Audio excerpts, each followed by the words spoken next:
Yeah. Uh-huh. Say it, say it, say it. We would take no space between. Same side, same enemy. Got down, no fear in me. You and I, yeah, that was real. Say my name, look me in the eye. If you switch up, don't ask why. Ride or die, pick a side. Stay with me or step aside. Ride or die, no disguise. Cross that line, enemy for life. Enemy for life. All smiles but your eyes are cold. Sweet talk but the truth shows. We don't play, we don't fold. Once you go, you're on your own. No more trust, no rewind. Say it once, choose your side. Ride or die, pick a side. Stay with me or step aside. Ride or die, no disguise. Cross that line, enemy for life. Enemy for life. My heart, don't lie. Your eyes, your goodbye. One move, that's it. Love for fight, real quick.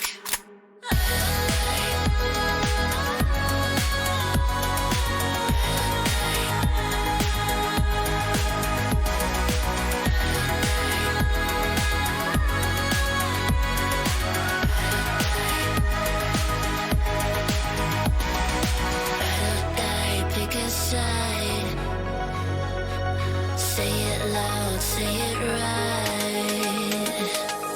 Ride or die, no disguise.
Magoli gets a triple, and there's only one man left to tell the tale.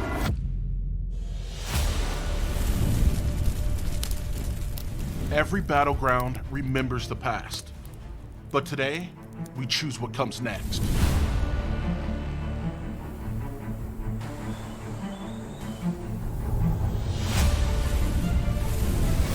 Every path resets, every choice begins again. What matters isn't what came before, but what you become now. This is your chance. This is your moment.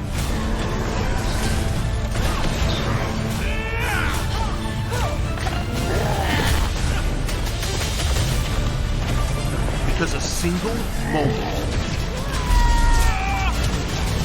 can change everything. This is your beginning.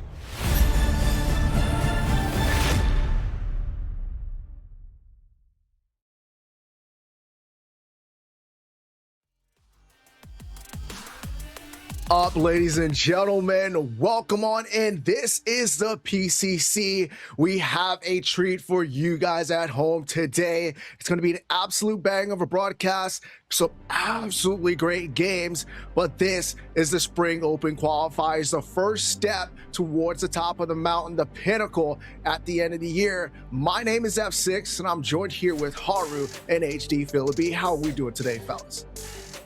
I'm doing great. I'm super excited to see all these games. How are you guys doing? I mean, F6, you and I, we've got our Hawaiian shirts on. We're ready for the Spring Open Qualifiers, baby. I couldn't be more hyped to have Predecessor back here in 2026. Oh man, the excitement is real. I'm shaking right now. I'm so happy to be here, and we have a lot to go over today. But first things first, you're wondering what is happening here for PCC since we've just been back. But this tournament here is the PCC Spring Open Qualifiers. Like I said before, this is the first stage heading towards the end goal of the top of the mountain, the pinnacle in the winter. And this is where teams start to earn their points to go on in. They're going through this, they're playing, and they're trying to set themselves up for the beginning of the year. Yeah, it's a culmination of what we've been waiting for. You know, we had a big scare thinking that we were going to lose the comp scene. So I think not only the players, but the viewers as well are super excited to have everything come back and with a even more passion than before. And I know, like, that on the talent side of things, we've been working so hard to get this together. There are so many new things that we've put together, like the draft tool. You'll see some things here on our display. Like, we are geared up and ready. This is as legit as it gets, folks. We want Predecessor to be one of the most competitive esports competitions in the scene. I hope you're here for it. We are definitely here for you guys, but let's break down into these brackets here, right? Because yes, we have all this stuff that's going on, but what is happening here today, this first initial weekend? The first thing is to talk about the EU side of brackets. When we get into that, that is going to be broken up into a double elimination bracket. These are 8 teams as we kept going on here. As you can see, there have been some games already been played and some teams have moved on. We're into that round number 2. Round 1, there's already been a culmination of teams already at it down into the sanctuary. Yeah, absolutely. I mean, this next game coming up, the Nightshade versus Raze, this is going to be an absolute banger of a set. Both Titan teams in the EU side of things, so coming in swinging for this next game. I mean, I was like, this is like Christmas morning. I was like, this is the game that we get to start off with first? Are you kidding me? This should be the grand finals match. I mean, you have some of the most veteran players in the scene, like Sagu, Meyer, ManQ, Import, Shin, Penguin, Net. Like, you could just list everybody, and these are household names, especially across the pond there. So this is, what a way to start off the spring qualifier. It's like somebody knew this was going to happen, right? You know, shout out to the back end admins that get this one set up for us. But that is the quick look at the EU bracket. Remember, ladies and gentlemen, at home, there's a double elimination bracket. You have to lose twice before you are knocked out. So you might see some of these teams again trying to come back from the mud to get themselves through. But the next segment here, we're going to look through on the NA bracket side of things.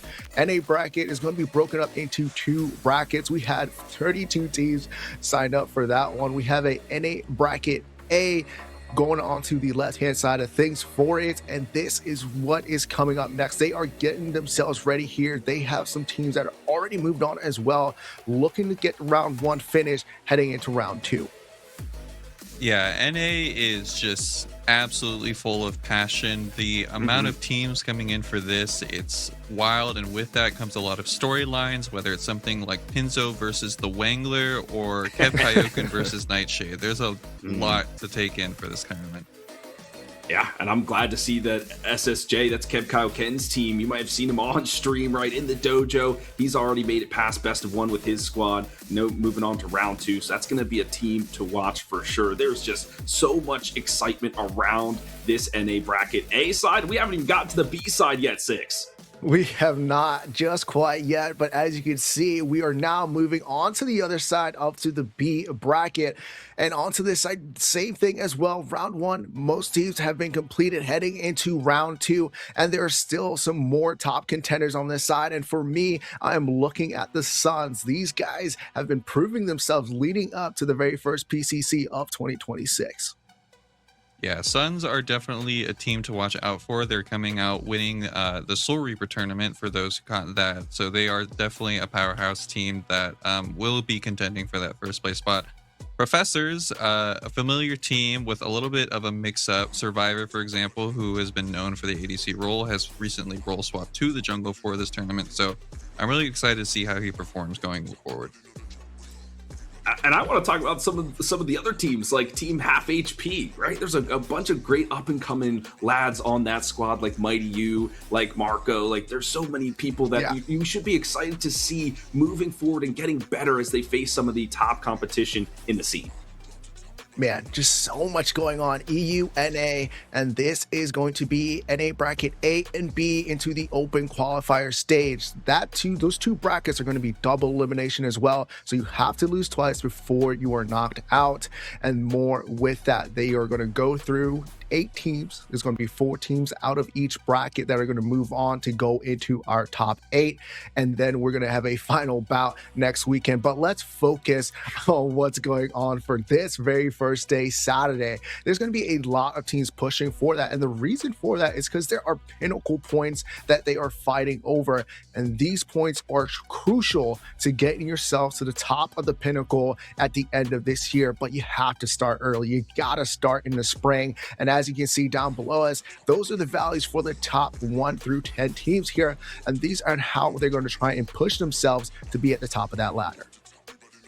Yeah, totally. The pinnacle points are a new introduction, and they're going to completely, at least on the NA side, we've always been known for like the roster mania that's always been going on. People switching teams, people leaving, people ratting, you know.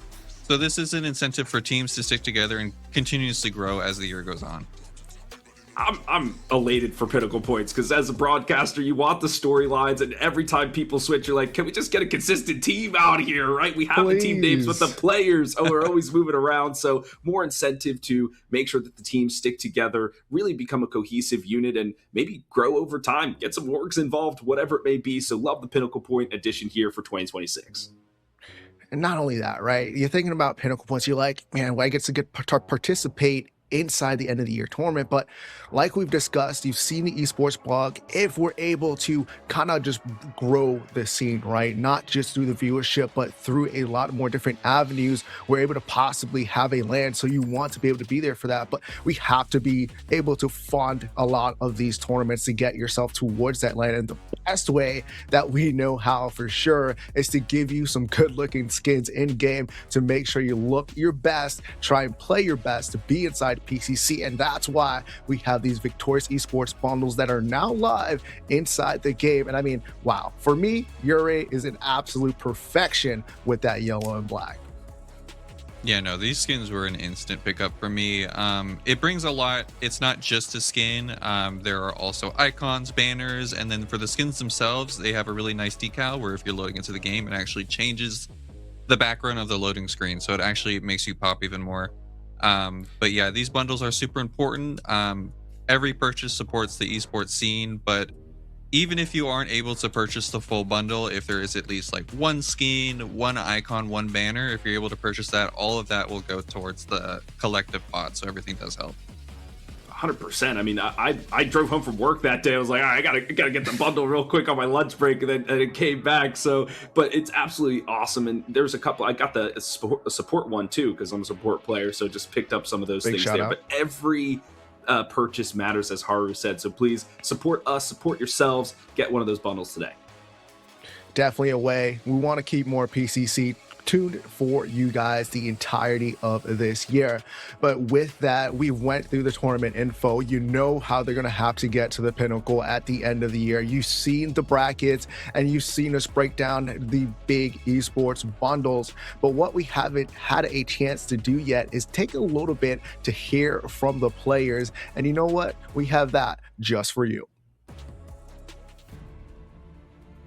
Nothing specifically to anyone other than, I hope predecessor comp goes well for the year. I hope people enjoy the content that gets put out with these interviews, other things that they, PCC ends up doing or meta, and just, the tournaments overall. Yeah, I wasn't gonna do it, but I'm gonna need, we, like I said, we didn't have much time to prep for the Gazoo tournament, so I'm gonna have to get my Grady. Get back, bro. I'm gonna have to get my get back on my boy Grady. And I brought this out at LAN, man. It wasn't my belt, but my boy P, my boy Big P, he gave me his belt for the interview at LAN. So I'm looking to bring this shit back out, man. Like, on a real note. The only teams that I want to call out are the teams that are ahead of us. And the first rock and the first stone that we have to step over to win this thing is Pinzo's team. All that remains, I'm coming for you. These mid laner players are freaking boosted, bro. If you are picking Argus Gideon every game, you are boosted. You are not that good. When the meta shifts, you will be bad. I'm sorry, it's the truth, but you are boosted. Just the way it goes, man. It's like all the offlaners that could only play Yuri. Like, oh no, Yuri's not #1 anymore. Now they're bad. Like, who could have guessed?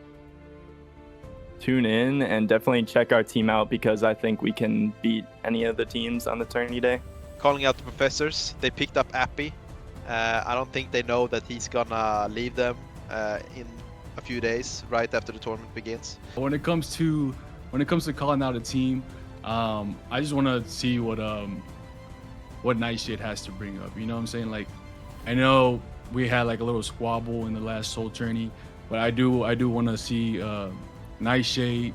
If we do end up going against each other, I want it to be a good game, a good fight. So at the end of the day, so I just want to put it out there and see what comes out, man. Just keep practicing, and we're ready to see you guys on the battlefield. To be honest, I don't really have to call anyone out. I'm not really worried about anyone in my lane, but I would say just watch out for me. All I'm seeing is a lot of these mid laners, fake players, fake boosted mid laners. This role, free on my screen. That's all I'm seeing. I'm seeing free in mid lane. Free on my screen. Away goal. The rest of the boys. I mean, that's only a little bit amount of the players that we were able to interview just to get some words for them. It's always great to hear that on our end. But you know what's better? It's going to be in this first game, this first matchup, this first series. We got Nightshade EU, the prior champs, onto the EU PCC side, going against Team Raze. Oh man, this one, like we've been talking about earlier on, this one looks like it's going to be a heater for sure. No, absolutely. Both of these teams are absolutely stacked. Nightshade has Penguin, one of my old supports, so I hold him close and dear to my heart. Great dude, met him in LAN. But Raze is also an interesting team to watch, especially if you are a controller player, because they don't have one but two controller players, which is definitely rare in the top end of the predecessor scene. So very exciting and excited to see. And one of those controller players is Sagu, right? And he is a UK phenom. He's a high-tempo jungler. He's a Fang Mao. He'll play Rampage. Like, you can put that kid on anything, and he'll make it work. So the Battle of the Junglers is what I'm going to be looking at today, because Import, the veteran, the OG, the smack talk extraordinaire, is on the opposite side for Nightshade EU. So those two going at it in the jungle, gonna be electric. And you know what? I would love to sit here talk all about it, but I know everybody at home wants to get into this first matchup. We're going to get into this draft, and let's see what Nightshade EU and what Team Raze has for us. Because for me, I know we're expecting, there gotta be a mid lane ban somewhere in there, because the mid laners right now have just been egregious to slapping people around since that last balance match. Yeah, absolutely.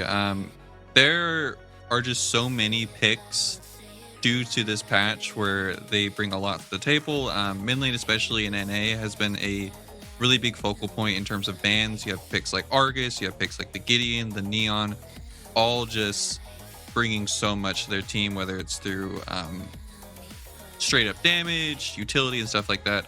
I am seeing that they are banning to elect the Yura and Aurora. Both of those are pretty standard bans, really good flex picks for both teams.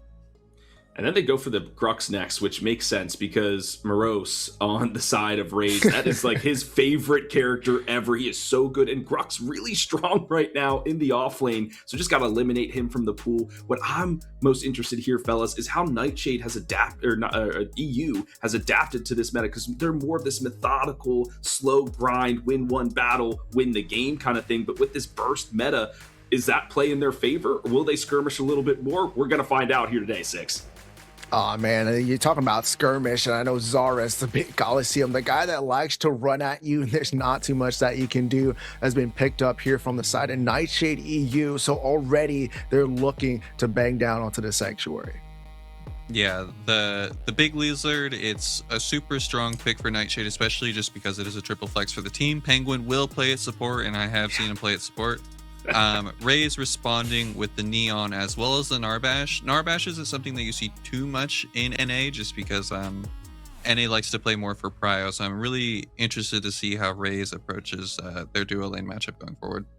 I mean, I knew this Narbash pick was coming. We have ManQ, the Frenchman, on this character. He's played this Narbash to perfection in tournament time and time again. I've seen him toggle tower damage, win team fights in both the international tournaments and in the PCC. I'm so excited that the Drummond Orc is back to stay. ManQ, let's go, buddy. Oh man, you're definitely going to be piling that one. I'm excited to see how ManQ's going to have some joy inside the duo lane. But somebody that's not going to have fun is whoever's going against this Morgash. Right now, I feel like she is super strong, and allowing for the Nightshade EU to pick that one up, I'm a little bit worried. But like you said, their Neon is on the other side, so they might just be a little bit okay. Yeah, for better or for worse, the most recent patch, Meta did try to nerf Morgash, but the Swamp Mommy, she can't be put down, so she's a little bit weaker early, but once she hits, 2-3 items, she's still just an absolute menace to deal with. Raze responding with the Grim, that is just a standard EU pick. They love Grimathy just because once it hits 3 items, it is just 3 tapping you, so maybe that is their response for the Morgash. They say, we don't really care, we're gonna 3-shot you anyway. And that will go on to Septic, who's the carry player for Raze. But how will he stack up against the best to ever do it? And that is the Frenchman, Neft. I mean, we've seen this guy deadlift teams with the Wraith, with the Kira. He's been playing a lot of Kira recently. Will he go for that? That is the question. Shin will definitely be in the mid lane on that Morgish. Penguin will be on the Muriel without a doubt. So how do they round out the draft? That's the question. So a lot still to be determined here, Six, as we head into the end of the draft. I know how they're not going to go it on the ADC side for Nightshade EU because the Murdoch is out of the way, but in response, Nightshade EU said, we're going to take away this steal. You don't have a lot of big bodies to be able to control a lot of the objective pits or trying to control zones. So they've taken away the big steal himself, but you know what? There's a Terra. You know what? There's not everybody that you ban out. So I like that pickup from Raze as well, because she is also a menace with her rework in 1.12. Yeah, absolutely. Terra is just been an absolute monstrosity to deal with recently, especially in the off lane, it's been a common answer for the Morigesh, which is probably what they're preparing for, just in case it is put into the off lane. The Kira is an interesting pick. Neft has been picking this recently up in scrims. I'm not too sure if he sees it as an answer to the Grimithy or if he just thinks that it's a good pick overall. So I'm excited to see how he plays this out. Yeah, I'm loving this pick.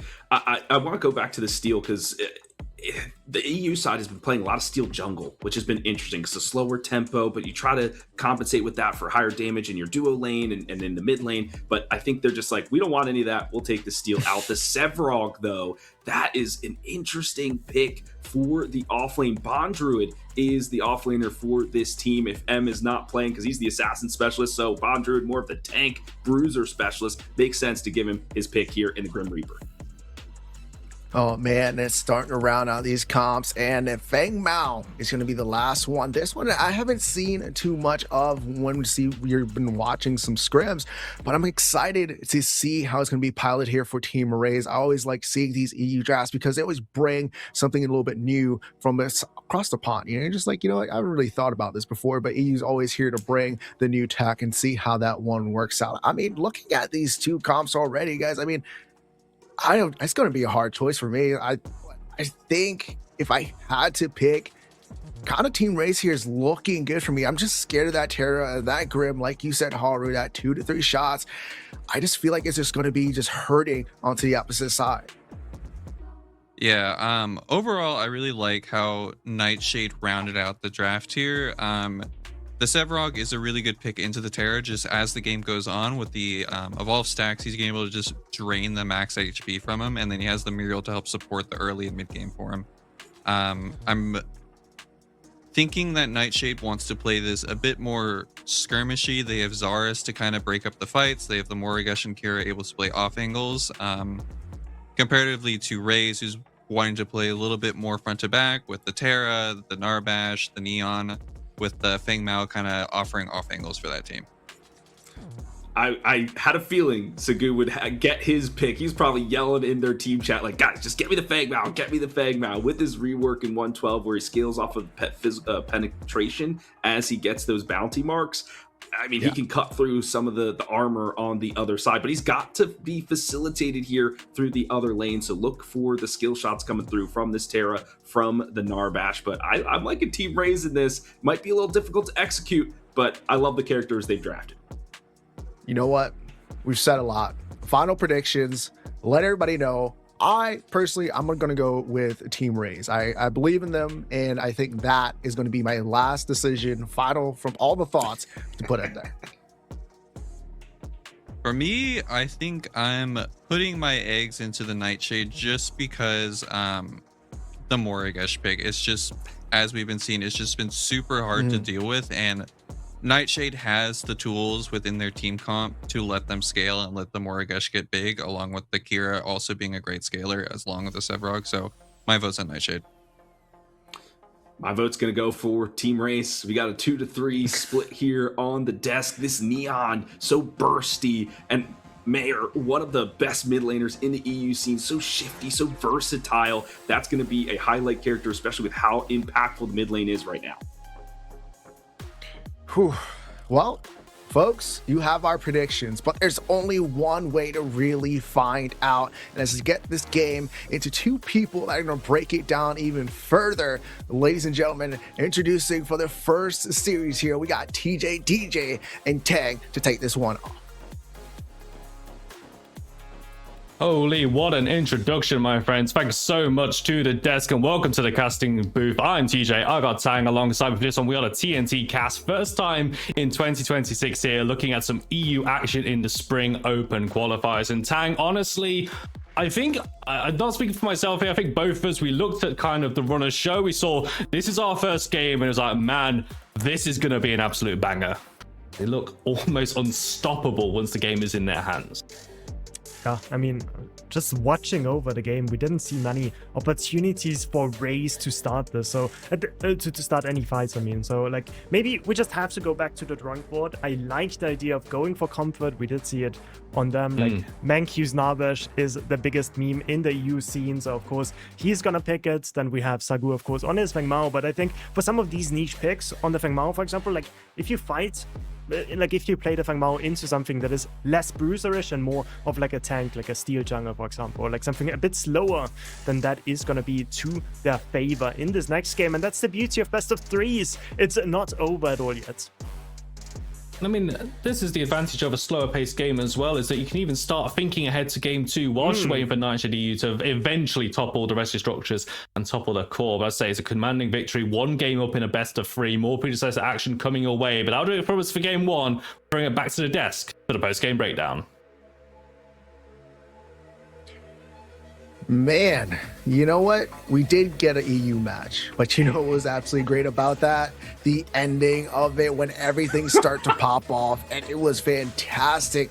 I mean, from my thoughts, like TJ and Tang were saying, it just seems like Nightshade EU just knew how they wanted to play against Raze, and you know what? They just said, we got this. We're going to do what we want to do, and we're going to make sure we end up at the end of this with the most of the objectives, and we're going to control this game through that way. Yeah, I mean, they essentially played exactly how they wanted to in the way that they picked their draft. The way that they win that game is by slowing it down, letting their team scale, and then essentially just becoming unkillable for Raze. I love watching EU and NA. NA, there's bloodbath, there's abilities everywhere, but EU is such the flowchart. And I'm a big process guy, so I just love seeing them go like, if this, then this, then this, do this. Every little micro advantage you can get, whether it's a 2 camp in the jungle, a blink at a certain time, an ultimate cooldown expended, whatever it is, all leads to the next objective. And I know Import, the captain of Nightshade EU, was calling the shots all day long. It's like a chess match for him in his brain. He can see 10 moves ahead, 1 up here for Nightshade EU. I mean, the man's been playing predecessor comp since the dawn of its birth, so he knows what he wants and is expected to go through everything methodically. But let's try and get a little bit more methodical here on the desk, because I know, Haru, you have a couple replays for us here, and we have a brand new tool for you guys here getting introduced back into PCC as we get to break down. I think this is going to be the first blood that was that real impactful play that everything started to kick off. Yeah, absolutely. And this first replay here, I think, essentially summarizes how EU wants to play. Like, they are taking every single blink into consideration and playing the team fight to the absolute limit that they can.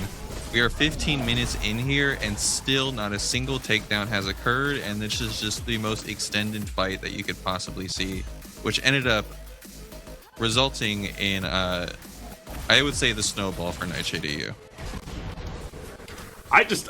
When that first blood happened, I jumped out of my chair and I told our producer Kashi to just, I was like, clip it! This is as loud as I could, because a subjugate right there as the geyser was coming through to lock down Morose and get the first blood. What a clutch play from Bondrewd, and especially how the new subjugate works, right? It doesn't fully root them. They have to get stunned out of it. And so the guys are pushing them out of the zone to get stunned, to get the kill. Oh my gosh, just amazing stuff there from the squad for the first blood.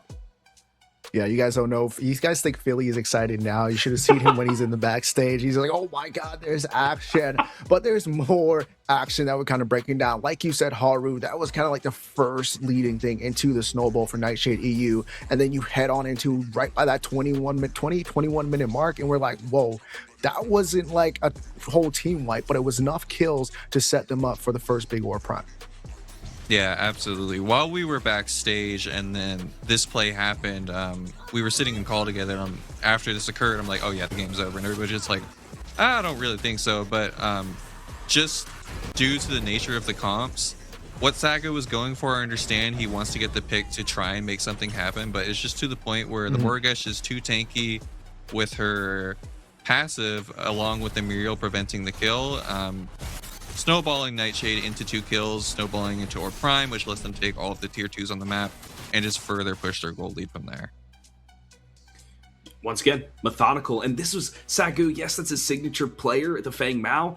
but he didn't really come online, didn't get those stacks, those bounty marks that he was looking for. So the physical penetration just wasn't there. Then his abilities can't scale. His ultimate feels a little lackluster. So Sagu, I love you, buddy. I love that character on you, but maybe Fang Mao, not the pick. Let's see what they do in game 2. Definitely got to see what they do in game 2, but we definitely know what's better than a double kill, right? We talked about into that orb, but what's better than a triple kill into another orb, right? To try and close the game down. And then they're able to essentially just lock it in there, right? Like there was a little bit of comeback, but this right here is where that closed out for them, in my opinion. Yeah, at this point, like, Import's just a complete raid boss, not even to mention Bondru. They just have such a commanding gold lead that they can dance around the objective until somebody missteps, in this case being Man-Q into Meyer as well. They just transition the missteps into pick after pick into pick, and after that it's just calculation, right? It's just knocking towers down and into the core. Yeah, just this ebb and flow is how EU does. An engage, a disengage, force a blink out, but we're not out of it yet. And then you catch somebody out of position. And so just the way the team fight ebbs and flows is something I love most about the EU engagement. So well done there from the squad to then roll it into not only the Orb Prime, but also the Shaper and also the Fang Tooth. They just kind of chokehold the game from there. Yeah, I mean, just going through our final thoughts here of just how methodical, right? Especially when you think about how Nightshade EU played this game. I loved how they control the objectives. I love how they're like, we're going to play our game based off our team comp, and that's how we're going to execute this game, number one. But it's a best of 3, so Team Raze could definitely come back on that drawing board. Yeah, absolutely. I'm really eager to see how Raze approaches the draft. I didn't necessarily dislike the draft from game 1, but the ease of execution from Raze's draft comparatively to Nightshade. EU, from what we see, typically likes to play this more slow, methodical gameplay, and so scaling is just always going to be more powerful. In this game, Raze definitely had to put gas in the first 10 minutes of the game with the Fang Mao and the Terra and snowball from there, but we unfortunately just didn't get to see that happen. Yeah, and I think it came down to some of those bans, right? Very good research done by Nightshade EU to take out the Gruks who can snowball early, the steal out of the jungle, that kind of thing. Because, yeah, Morose on the Terra didn't really seem as impactful. You know, he was just trying to split push there, but got kind of shoved in himself. So, yeah, definitely some adjustments to be made here going to game 2. Adjustments needed, but for you guys at home, we like to always give back here for the PCC, Omeda as well. So we got a little bit of a profile, cosmetics for you guys.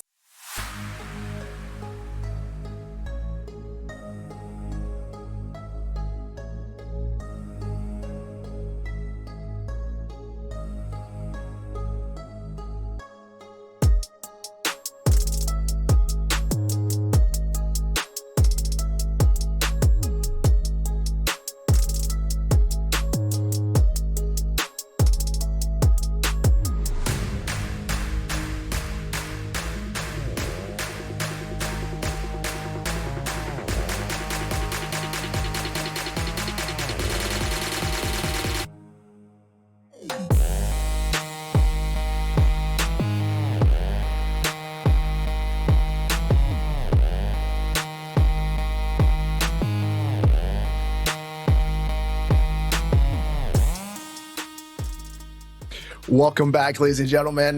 F6 Haru HD Philly B with you for game number 2. We took our final thoughts about game number 1, but let's break down game number 2, ladies and gents. What does Raze have to do to get themselves back into this one? Because it is the best of 3. They could do a reverse sweep here, but they need to make some changes.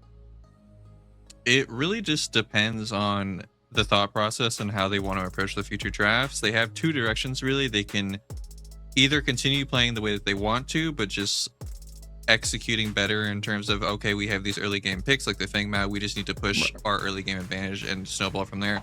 Or do we try and match Nightshade in the scaling and play for that? So we'll have to see. Yeah, I'm trying to think of, the players that they have on their team. What are their tendencies? What are their psychology, their mentality? And I feel like they want to play aggressive, Haru, as you mentioned, but that's such a hard thing to execute because if you miss your timings, you're done, basically, right? Nightshade EU will outscale you. So if they may want to play safer and try just for the scaling option, maybe use their technical mechanical skills to win one fight outright, roll that into objective, and try to take it to game 3. Be aggressive, pick the comp to be aggressive.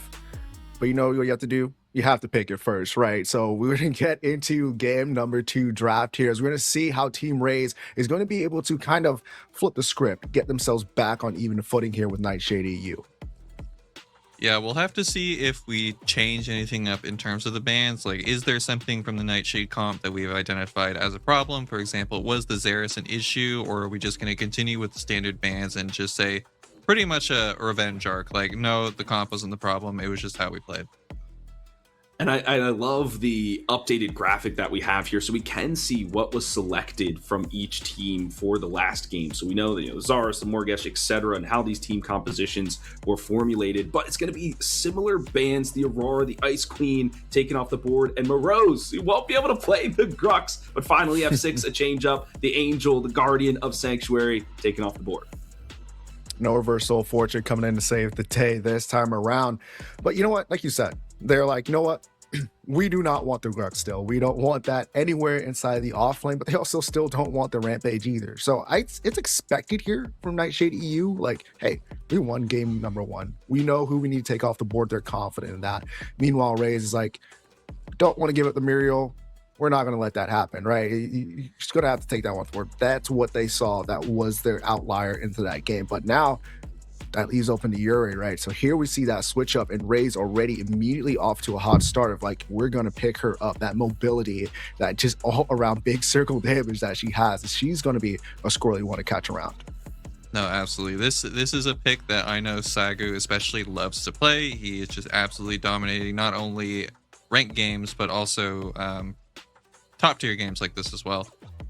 Interesting to see that they pick it so early, especially when things like the Neon, the Morgesh are both up, but we'll just have to see how it plays out.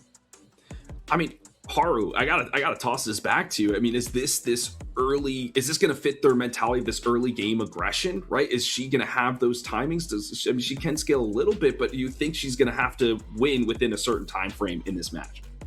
I mean, when they're picking it up this early, it's basically saying like, this is my Exodia, right? Like, I think it's so important for my team that if I pick it this early, like, I want to not only have it, but I'm also denying it from the enemy team, right? I do like that they're responding with the Mako. It not only offers setup, it offers peel, but it also a lot of sustain. Yeah, love the flying squirrel 6.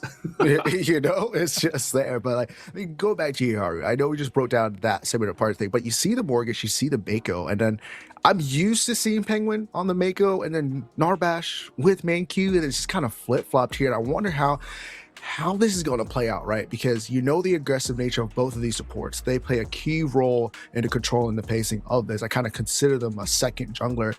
How do you think this one's going to formulate with Mako, with Morgesh, to be able to control kind of that mid lane side of the map with those support rotations? Oh no, I'm absolutely loving this draft out of Raze. Like, this is an NA draft. This game's gonna we're gonna have to see with how they actually play it, but it has the potential to get really weird. Like, the Mako can just be permanently roaming along with the Yuri. Both all 3 of these early picks from Raze just can play the team fight so squirrely, so skirmishy, and it really breaks up more traditional playstyles with the comp that Nightshade is going for here. And for me, I'm seeing the Venn diagram. I'm seeing the shapes. I'm going back to geometry class, folks, because it's circles on circles on circles in terms of the ultimates for the side of Nightshade EU. So we know how effective they were in game 1 for their objective fights. They're leaning into that trope again here in game 2-6. You know what else Raze is leaning into? Taking away the Sevarog. We talked about how tanky the Sevarog ended up being, just being a force. It's like, you know, I don't care. I'm just going to run at you, and my team's going to follow up. And also, same thing again with Nightshade EU. We're just going to take away the steal. We're not going to give you. We're going to keep our same bans. We're just going to draft according to what you're picking up. You're the team on the side of Team Raze that's going to have to make adjustments. We don't need to make too many things different. We're just going to draft and play into what you're picking. Yeah, absolutely. And Nightshade seems to be going for this more traditional front to back comp. They have a strong engager with the Zaris along with the Gideon, which you can follow up immediately with it. I'm expecting, considering it's Neft, I'm expecting, actually a Wraith. I was going to say he was going to pick the Grim, but the Wraith is a bit surprising here. I'm very excited to see. Neft especially loves to play this pick. And it's not something that we see super often, especially with this most recent balance patch. So we'll have to see how that goes. Oh my god, it's like I don't even know how my birthday or something. It's like this is seeing Neft on the Wraith. This is a treat, folks. And I know there have been some adjustments to this fourth wall breaking assassin, but I think that he just offers so much, especially if you have so many other things to look at. The Zarus is jumping at you, the Gideon going over top. This guy's just going to be hitting knocks from the back line, out poking, outranging the other team. So a lot is riding on this Yurei to really dive him and get around into the back line, and to boot the Terra, Steve, to round it out. Man, I love Neff, right? On the Wraith. I feel like that's his signature pick. I know he loves that character. But yeah, this team Raze is just looking like they're trying to play into what we were talking about at the first beginning of this, right? Like they want to be able to execute very early on. They want to bang, they want to fight. And I think they have the calm for that. So this is looking really good here. And I want to see how Nightshade EU is able to finalize on their 5th pick here to get somebody maybe a little bit beefier. I'm thinking Haru. Am I wrong here? So they do elect for the Seraph. So I think what they're going for is they're just going to one-shot the Morgash, essentially. Me, personally, I don't really like the draft out of Nightshade EU. The Wraith late game is really going to struggle to have damage that actually sticks to the team. Morgash, when she has the E up, she just has so much damage mitigation, along with the Mako heals keeping her healthy, along with the healing that's just innately in her kit. I don't know how she's going to be dying late game. I'm going with Nightshade EU. I love the Nightshade organization, love those boys, love this team. I love geometry, I guess. I don't know, my high school math teacher might have something to say about that, but I don't know. I like it. I think, see what they're cooking. I'm going for the Nightshade EU squad. Well, our final thoughts here. We are going to have to make it our very final pick. This might be the last game, or Team Raze might be able to bring it back. We just don't know yet, and the only way is to do our final predictions here. I'm going to go with Team Raze. I'm loving this draft comp here, and this one, I think, might go to them. Yeah, my vote is also going to be for Team Raze. Not only is the team comp just more pushing the way that they want to play just by making the team fights weird, but they have a lot of good answers, like the Mako to help sustain the Wraith poke and stuff like that. Nightshade EU, once again, is my pick. I've kind of reiterated that point. I'll be the single person out in this one. Last time it was Haru. This time it was me. Maybe I'll go 0-2. Maybe I'll be 1-1. I don't know. He's got all the secret knowledge and tech. He's the big brain on this desk here. So we'll see how it goes. But I'm rooting for the Nightshade squad in this one. Yeah, I mean, it's just so much going along this. I mean, one big thing I do want to point out, though, really quick, is I want to ask you a question here, Haru. There's Morgash into the Gideon. Do you feel like that in the mid lane, that's a decent matchup, right? Because I kind of feel like Gideon has that burst to really take down that Morgash. But like you said in the last game, she kind of scales into it. Like once she gets to that certain point, she kind of becomes unstoppable. It's really just down to the way that Nightshade executes it. The Morgash definitely struggles in terms of wave clear and prio into the Gideon. However, if Nightshade isn't putting a lot of pressure on the Morgash like we saw Raze not doing last game, it kind of just gets to free scale. So we'll just have to see how these skirmishes work out for what a victory for them, what a statement. And also for Raze, I think there's a lot that they can take away, Tang, from this one as well. We saw the blip from Nightshade, saw that they can do it, and they find that maybe on a potential rematch. Yeah, I think Raze, they just kind of got mind controlled into playing the game of Nightshade. I think if you are a game that excels in the early game, excels in those small skirmishes, then I think you just have to go for it, right? Every 2-camp is a battle for itself, right? You don't give up anything, you fight everything. And if you're better at clicking your buttons, then at some point it's gonna work out as well, especially when that has been your recipe to success so far. So I definitely wouldn't count Raze out whatsoever. There's still a separate part of the bracket remaining for them, but Nightshade, yeah, they show us once more why they are the defending champions. Strongest start they could have hoped for. They beat down one of the favorites to knock them out, but they're the ones who stand tall this one. That's going to do it from us on the casting booth. Going to throw it back to the desk for the post-series breakdown. Oh man, just a wonderful time over here across the pond, right? Nightshade EU just once again showing why they're the prior PCC champions, and I don't know, man. I just can't doubt them anymore. I'm done doubting them from this point on. Yeah, We had a little bit of a mix up with the draft, but I did call the winner of the correct draft. That's all I want to put out there. Same. Okay, you know what? I could take that. I never doubted the Nightshade boys for even an instant. I mean, the scrims have not been going their way, but they are just so clean with it every step of the way when it does come to these tournament matchups, and it just methodical. Once again, that is just the tag. It should be Nightshade EU methodical gameplay as their tagline. These guys just so good. So good indeed. I mean, it's so good. I want to point out Bondru because I feel like he was so exceptional throughout that game, even in game number 1 as well. But the first blood, right, Haru? Like, we're gonna break this one up here because it was so spectacular. You're like, Bond, you're dead here. There's no way you're gonna be able to 1v 6,000 over in the side of this offlane. But he was just able to do it. I mean, I just don't know how you stop Bondru.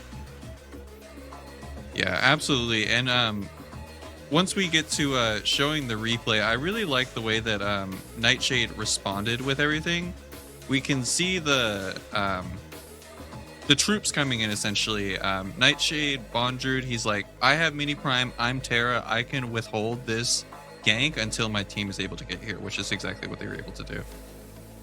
And we've seen Bondrewd on this Terra pick before, even before this 1.12 rework, where he has run away with games. I remember this one time he like popped out of the offlane at level 18. He was like 4 levels above everybody and then just stopped the rest of the game. This player, I'm so glad he's back. I was concerned he was listed as a sub and he wasn't playing too much, but he's like, you know what? EU, I gotta rep my side of the pond here. Let me do it. And he is back in full force. I love to see it. I can't wait for this replay to come up because this is just a wild turnaround in terms of survivability and utilizing the Cataclysm map in full effect, Six.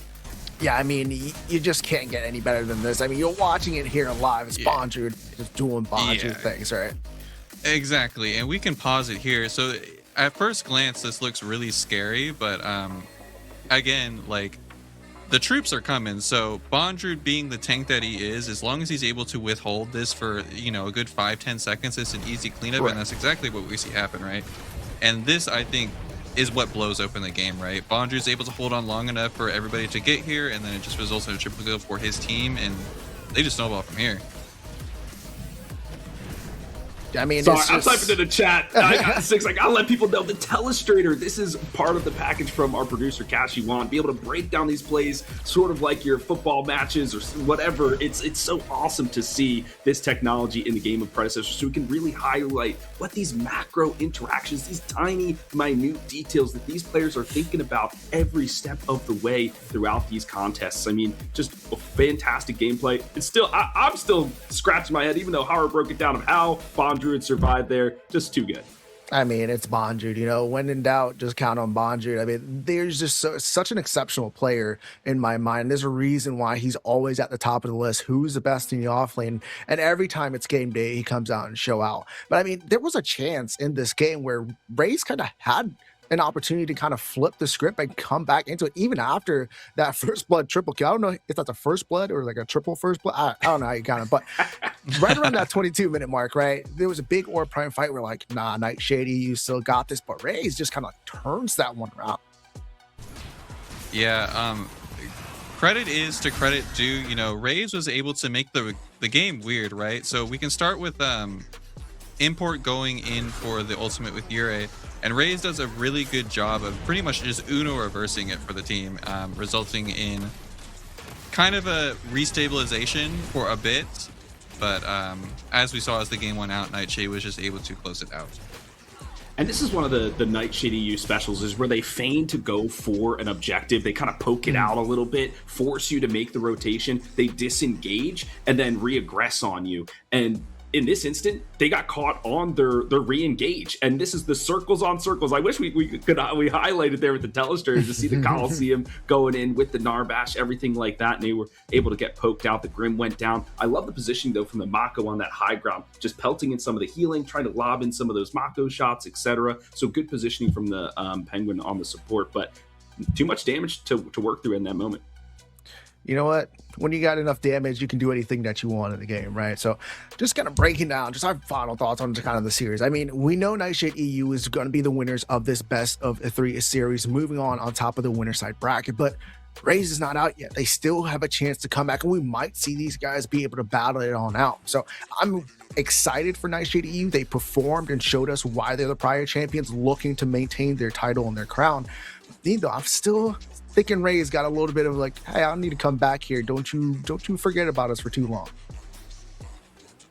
I'm really hoping that Raze is able to come up and show them what they got in the coming brackets. I mean, we've seen them in scrims just absolutely dominate Nightshade. I believe even right before the tournament, they 3-0'd Nightshade in a scrim set. So I'm hoping to see more of that from Raze in the upcoming games. Yeah, could just be some game day jitters. I think their draft strategy, maybe they need someone like a Haru, right, an analyst in the back line just to like help them with the 1s and 2s and sort some things out, because they're mechanically skilled, the best in the scene over there. It's just I think some of their drafts were a little bit wonky, didn't find the full synergy that they were looking for. So it's all learning process. We're all learning this new patch of 1.12. We're growing together. And so Raze, they've got some growing to do. Got a lot of growing to do, but you know what? You got to find that synergy. You got to learn about what your enemy team is doing. But with that being said, the EU side for the broadcast is going to be finished for today. I know, sad cries, boo-hoos, but we're going to break it down for you a little bit. We're going to learn about what happened today onto the EU side of the bracket. So as you're seeing here, we have Nightshade taking on and pushing themselves throughout the winner side bracket, but look who is there with them on the winner bracket final. Remember, guys, this is not the grand finals. This is the winner bracket finals to see who is able to push themselves straight on through the grand final, and that one you don't want to miss tomorrow. Yeah, absolutely. I mean, looking at the bracket, it's literally every single set that was played today was a 2-0. So hopefully as we're going forward, you know, we start to see a little bit back and forth between the two teams. There's pinnacle points on the line. We've talked about that, but there's also some cash money. All right. So these players are playing more for just points. They're playing for pride. They're playing for dollars in their pockets. So this, I know at Nightshade EU, they're looking at Benny Ben's many hands and they're like cracking their knuckles saying like, hey, we beat you once before. We're about to do it again. And if we have to do it twice, so be it. This is going to be a fantastic finish for the EU side. Fantastic finish indeed. Also, remember the bottom side of the bracket, the losers bracket, they're going to be playing. They have their one elimination, so they are fighting to stay into this tournament. So those guys as well are fighting to stay in the competition to possibly be able to get that cash prize pool. But that's going to be the EU side of things coming in for the PCC broadcast. We have the NA side coming up next, but before send you guys to a short break, I know in chat you guys are like, we didn't get the chance to see those codes for the profile icon and the banner for the PCC 2026 year, so make sure you claim it now. There are the codes onto your screen, and take a picture like Philly said, because you need to have this. You need to get that swag. Yeah, do what you got to do. Bust out the phone, print